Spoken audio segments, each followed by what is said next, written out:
Hi everyone, my name is Isabel Sandoval and I'm the writer-director of the film Lingua Franca. Thank you so much for being here with us today and joining this special book-to-movie conversation. We hope that you've read the Funny Boy book and watched or will be watching the Funny Boy film, which is now available on Netflix. I am very privileged to be joined by the one and only Deepa Mehta, the director of Funny Boy, as well as Shyam Selvadurai, who wrote the acclaimed book that the movie is based on. Deepa and Shyam co-wrote the screenplay of the film.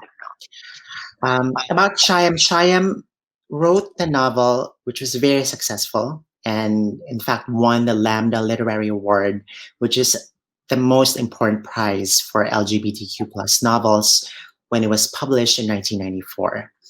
Now, the Funny Boy film covers sexuality and identity in Sri Lanka in the 1970s and 1980s, which is a topic rarely covered in novels or in film. And it's just so incredible that LGBTQ plus cinema is maturing with diverse stories and that are now made available on mainstream worldwide platforms like Netflix through Array. And as a matter of fact, my own film, Lingua Franca, was distributed by Array earlier this year and is currently streaming on Netflix in the US and Canada as well. So my first question, it will be for Shyam. Shyam, I read that Funny Boy is not considered an autobiography, although there are shared experiences between yourself and the lead character in the book. And it's both the novel and the film is set against the Tamil Sinhalese conflict, which is one of the country's most turbulent and deadly periods. And as the co-screenwriter of the film, how was the experience, adapting your own work different from writing the novel? Well, it's a different format to start with. I mean, you're actually working with something that's already made, right? With the novel, you're starting from scratch. And I think the big difference between the novel and the film is that the novel has narrative consciousness or character consciousness that links and ties everything together. Because Funny Boy is really is 5 or 6 linked stories that come together, and what joins them is this consciousness and Aji's narrative voice. And so adapting it meant, first of all, getting rid of the narrative voice and limiting the number of stories and focusing very clearly on Aji's story as we go through the film or the screenplay. And I did a first draft of it initially and sent it to my agent, thinking, he would say it's rubbish and go back to your novel. But as opposed to which he said, oh, it's really good, let's send it out. And he said, who do you want it to go to? And I said, well, hands down, it has to be Deepa Mehta, because I love Deepa's work and her queer politics are impeccable. After seeing her movie Fire, I knew she could do that political, personal story very well. And Deepa said she was interested, but she wanted a big change. And the big change was that I had to, she said, yeah, I'd gone too far from the novel and I needed to come closer to the novel. And that was the start of a great collaboration. Agreed. Thank you. Deepa, did you want to add anything to that as well? The screenplay that Shyam had sent was that it was so relevant to what was happening today. And though the book was 26 years old and I loved it when I first read it, it had a totally different impact on me now. The queer politics was so relevant. What was happening in the world, politically, nationalist, populist world, was far more relative now than it ever was. And I read it, and even though it was really quite long, I fell in love with it all over again. And there was this beautiful young innocent boy who comes of age, recognizes his own sexuality, and suddenly the film for me became about the oppression of minorities, whether it's sexual or whether it's racial or whether it's cultural. And that world was one I got completely seduced by. So thank you so much, Shyam, for sending it to me. Or should I be thanking your agent? I don't know. No, Well, thank you, Deepa, for taking it. I mean, God, it's like it's been such a journey for the two of us to get to this place. And, that's you, not me. So in 2006, Deepa, you made a successful radio adaptation um, of the book, and 12 years later, in 2018, it was announced that you were adapting the novel into a film. Between the radio play and the film,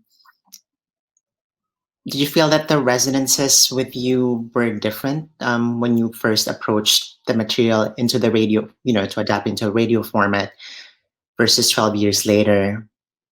The radio format, Isabel, was very different Mhm. because it was just one chapter of the book. It wasn't the whole book. So it was like a window which was into a world which was half open, but extremely relevant. So the film was, of course, with the window completely open, and not only could I see what was beyond it, but even what was beyond. I could see the world beyond that. So they say Louis Buñuel said that, I didn't say it, but that the minute you're particular is the very minute you become universal. And it's a very particular story, and it reverberated with me, and such a universal way. It was uncanny. Yeah. Were there any particular, parts or chapters in the book that may have been a little trickier to translate from the page to the screen? And this is since you both wrote the screenplay together. I'm curious to hear from both of you on this one. Uh, it's interesting. I mean, I'd read the book 26 years ago, then I reread it when we did the play, and then I reread it before Shyam sent me the script. But once he sent me the script, I never went back to the novel, which was sort of, I don't know if I shared this with you. It was interesting. It felt like, okay, this is another world now. I know the novel, I know what Shyam was saying, and I know what's important for him in the screenplay. And now I can look at it objectively like a director and see where to take it from there. So it was I didn't refer to the book like for every sentence, but I knew instinctively where I wanted to take it with Sham, because I thought it was very important as well that uh, it became both our journey. It wasn't like this is his screenplay and this is my contribution to the screenplay. It became our screenplay. And it became our screenplay about this young, beautiful, innocent young boy who discovers his sexuality, whose sexuality gets thwarted, but who retains the courage of his being. And that was like a flower. It was very lovely working together to find that moment. And there were some things that were obvious that we did not want. I mean, one was a love affair between the mother and a young man who comes to stay with them. I felt very strongly, and luckily, Sham, you agreed with me that we didn't want any distraction. We wanted it to be young RG's story, this young boy who comes of age and what he goes through and his journey. And of course, the family is important, and of course, all the parents are important, but they are there to help him on that journey, not to distract us from it. I don't know, how do you feel? No, I felt the exact same way because just like you, I never went back to the novel. I mean, I knew the novel. Where once I'd written the screenplay, that initial one, and we started to work together, I never went back to it. And I think that what happened as we continued to work on it was that more and more of the novel per se fell out. I mean, I think I would say about Yeah, 10%, if that is there yeah, word for word, because we kept having to um, translates I mean, it really was an active translation. I think about it now, you had to translate it over, so it was not good enough that, for example, the characters get together and say, oh, such and such a thing has happened, which you can easily do in the novel, and then you have all the interiority that dramatizes it. We literally had to go to that place, so we had to go to the boarding house where Jagan lives with the parent, with the mother and Archie. We had to go to the prison when Jagan is in the prison to we had to see it visually, and I think that visual aspect was something that I just sort of learned with Deepa and sort of on the go. And I think that so I think very little of it remains as is. Most of it is translated over. Yeah, I think you're right, because what does happen, I mean, and Isabel, you're a filmmaker yourself and an editor and an actor. You know what it's all about is that what cinema can do is, I mean, to say it lamely, is you can show and you don't have to tell. So a lot of dialogue you just don't need anymore because it's there. You can show it.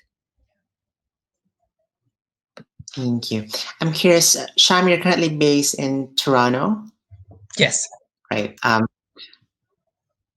For members of the LGBTQ plus community in Sri Lanka, has it changed much for them since the 80s? Is it still illegal to be a member of the queer community? Well, it has changed. I mean, in 1995, before when the book came out, I was the first person to ever come out in public and say I was gay, and that was quite quite a thing. But I think soon after, gay organizations started up, and then more and more people have come out in public. There are queer, LGBTQ organizations, quite a few of them actually, strong trans community now, and I think that things are changing. But as always with this, in any country where these things are happening, it's like society changes faster than the law. And what we have is a law that doesn't make it illegal to be gay, but to practice acts of that are unnatural acts, according to the law, unnatural acts. But the thing is that if you're living your life, you don't know this difference, and this difference, you can't say to the policeman, "Hello, it's the I'm you don't know 365 and 365A." They'd be like, "What the hell are you talking about?" before they beat you up. But it literally translates into your life as an issue. Like I have a close friend of mine who was with his partner for 20 years, and the partner was not out to his family, and then the partner had a heart attack at work and was taken to a hospital, and he couldn't even go to see this man, and this man died and was taken by the family and buried. And so it's like your partner goes to work and then you never see them again after 20 years of living with them and loving them. So this is how it translates in a way into reality, this law in Sri Lanka. Pretty crappy, isn't it? Yeah. It's shocking. I mean, it really is. When you first told me about it, it's like, really? And yet the book, I mean, Isabel, is celebrated and beloved in Sri Lanka, and is translated into Sinhala, and is actually taught in universities. It's this sort of parallel lives that people lead, and yet it's very difficult, and it's scary also to just say, "Okay, I'm gay." I mean, what's really amazing is the courage, Shyam, that it took for you to actually say, "I'm gay." I mean, how did your parents react? Well, firstly, Deepa, I don't really think about courage. I think it's just standing behind the book. My parents, they didn't have a problem. I'd already told them I was gay before. And my father was very, he was himself a rebel because he married my mother, who's Sinhalese. So he was very anxious to tell everybody he was gay, as a way to say, he had a gay son, as a way to say, screw you a second time. He would get really annoyed with me if I told somebody before he did. So that wasn't the problem. Yes, they just kind of went along with it. I think they just said, okay, well, you're going to do this, we'll stand by you. And I think for my father in particular, I learned that, don't hide something, don't act like you're ashamed, because anyways, people know. And if they feel like you're hiding something and that you're ashamed, that's when they have power over you, and that's when they pounce. And I think as a Tamil, he was like that. I'm Tamil, I'm proud, I'm talking Tamil in the marketplace. I'm, going to go into the South, which is like your deep South, and I'm going to build my hotel because this is where I want to build it. And then the first time they burnt it down, he said, this is my country, I'm going to go back and build it again. And a Sinhalese friend of his who's a builder gave him all the construction material. So, I mean, that sort of pride in yourself, was something that we learned at home. Yeah. No, that's evident. It's beautiful. Having, lived abroad for a considerable length of time, how would you describe your relationship to your home country right now? I love it. I'm so happy and proud to be Sri Lankan, and I spend a good part of each year there. So I don't feel in any way alienated from it. I feel very connected to it. And I've done a lot of sort of social justice stuff there as well. I did a program on writing and reconciliation, which brought together students from all these various communities together. I curated a literary festival there. So I did workshops this year in the north with Tamil students. So I feel very connected to it. I love it. Despite everything that happened to me, I still say I'm Sri Lankan and I'm proud to be Sri Lankan. And that again comes from my parents. Mm. I'm curious, do you feel like the takeaways from the book, from someone reading the book, is different or the same as what they experience watching the movie? How are they similar and how are they different, do you think? I think the takeaway is exactly the same. The message of the book is in the film for sure. Yeah. I think. Yeah. Mhm. Yeah, I feel the intention of the writer, in this case, Shyam, was very similar to what my intention was. It's a film. It was a book about love. It became a film about love. It's a book about how hatred can consume us and how unnecessary it is to have it in our lives. It's it's a book about building solidarity. It's a book about accepting your queerness or your whoever you are, Yeah. and how important it is to nurture yourself. Mm. If you're good to yourself and you are true to yourself, your chances to exist, and like Sham was talking about his dad, you Yeah. know, then with that kind of honesty, you become almost invincible. And I Mm. think we stayed true to the book in that sense. Yeah. Deepa, you mentioned, of course, Midnight's Children, which is based on the Salman Rushdie um, novel, and you also shot in Sri Lanka. How was adapting that book different from adapting Funny Boy? It was different. It was very different. I mean, I'd done a book before that. It was a book written by Bapsi Sidhwa, who wrote a book called Ice Candy Man, which was made into a film called Earth. Mm. And so that was my first time working with a writer. And every experience has been very different. With Bapsi, she said, okay, here's the novel. You love it. I wanted to do a film about the partition of India into India and Pakistan. I mean, this is what my family has come through, this whole sectarian war and the wounds of a sectarian war. How do you deal with healing those wounds is what my adult life has always been about. So Bapsi just said, okay, here's the book and write the script, and it's yours. And so I went away and I wrote the script and I sent her the first draft, and she said, but where are the last three chapters of the book? I said that I said, well, it didn't work. So she says, what do you mean they didn't work? That's the end of my book. And then we laughed about it because we talked about why it didn't work for the film. Of course it worked for the film. With Salman, it was. I mean, first of all, I was a bit in awe of Salman till I got to know him and realized he's one of the funniest and the warmest and most generous men that I do know. And I wanted him to write the script, and he did not want to write it at all. And so he said, "You write it," but you can't. I felt I couldn't take a Salman Rushdie's iconic Midnight's Children and make it my own. Somehow I didn't have that confidence, but I felt maybe we could do it together. So the way we worked on it was I came up with an idea. I said, Salman, why don't you go home and you write what you think in point form what the film should look like, and I'll do the same. And then let's see if we can come together. If it doesn't, then we shouldn't work together. And it so happened that I think out of 10 points, nine were exactly the similar. And with Shyam, it was completely different as well, because Shyam had already written the script. So for me, I walked in halfway through a process.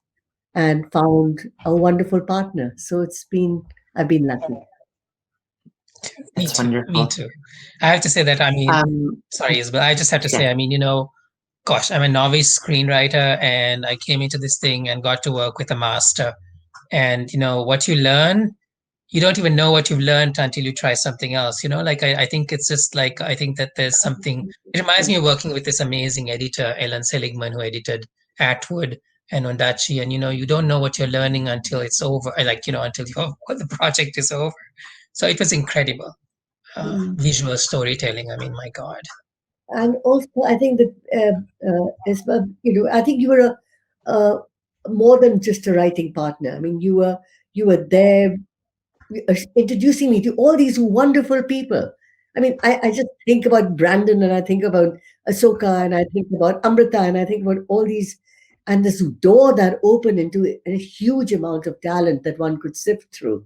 And then actually what was great as well was that Shyam actually came on set and he spent 4 or 5 days and it was for me, sometimes I turn around and there was this man quietly standing in a corner with the headphones on and smiling. And I knew that whatever we were doing was right. All you need is that moment to feel, okay, I'm not ruining his book, so he's smiling. So that's good. Yeah. I I was wondering, the book is so rich, the material is just so complex. It's a saga of, a country and also a very intimate story. Have you considered adapting it into a series? Isabel? I mean, I know that Mira Nair just did it to a little boy. Yeah. I was talking to Meera about that. I haven't. I think this is No, done. Great. no, it's perfect. It's perfect. Let it be. It's perfect. Don't touch it. Yeah, don't touch it. Let's not. Isabel. I mean, this. It is so much.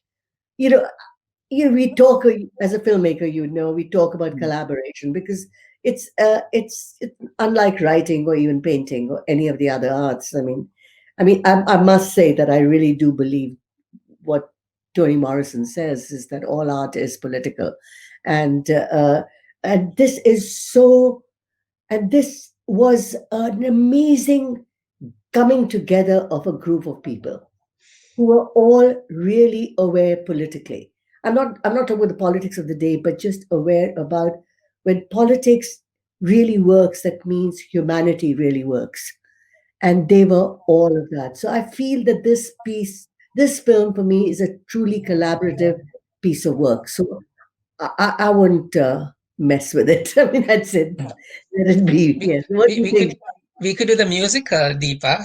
Oh my Just kidding. Or the opera. Just kidding.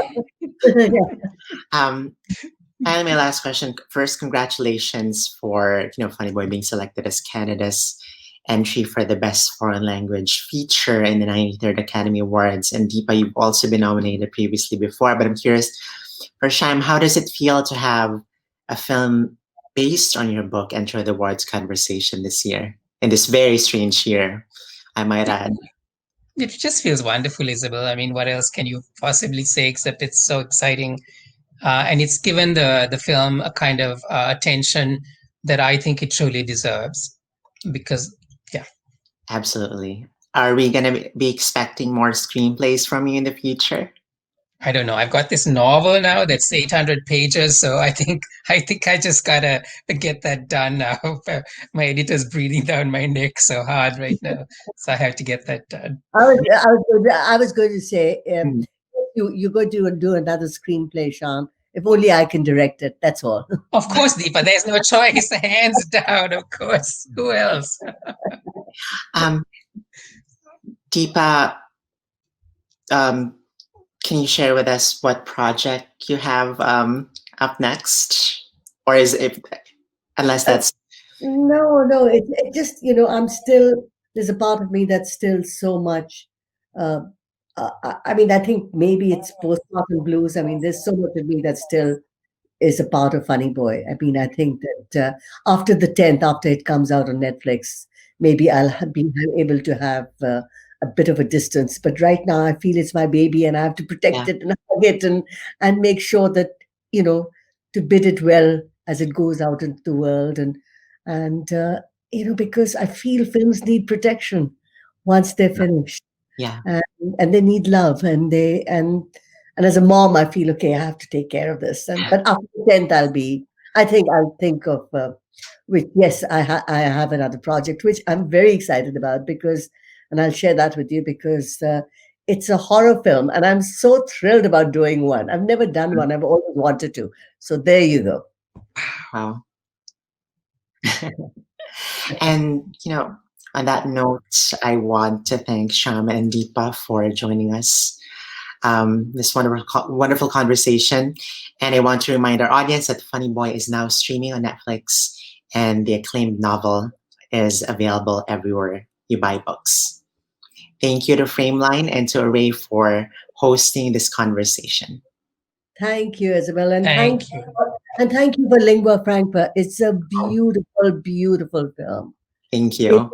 is, it is. It had such a resonance for me on so many different levels.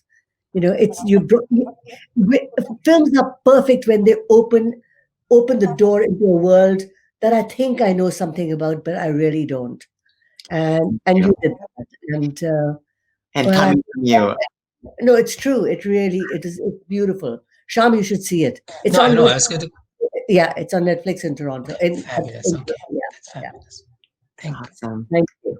Thank Thank you. you. Thank Thank you you. so much. Thank you, Sham. Bye. Thank you. Bye.